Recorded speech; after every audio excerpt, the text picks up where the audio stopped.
عاجل وعاجل جدا، رئيس جديد بالرجاء.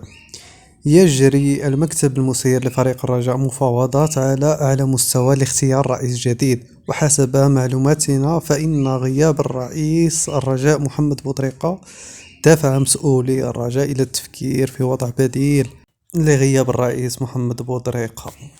كيقولك سيدي الرئيس راه مريض، بديت كنشك صراحة في هاد القضية.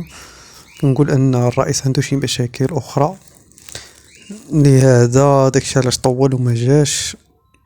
المهم الا كان مريض الله يشافيه، الا كانت عنده شي مشاكل يحاول يفكها. داكشي اظن دابا راه كيحاول يفكها داكشي باش يدخل المغرب، كيحاول يفكها عن بعد. هذا هو اللي كاين صراحة. دوك الاشاعات اللي كانوا كيخرجوا من الفروق اللي كتنافس الرجاء راه بصح يمكن، اظن انها بصح دوك الاشاعات اللي كانوا يخرجوا. بالنسبة لدابا الإدارة راه كتقلب على رئيس 100%، غادي يكون من مكتب المسير ديال الرجاء. نشوفو شي واحد. هذا هو اللي كاين.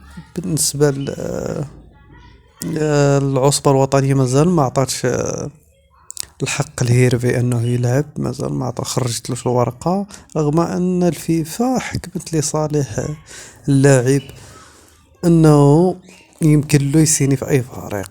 ما فهمتش انا هاد التعكاس هذا علاش.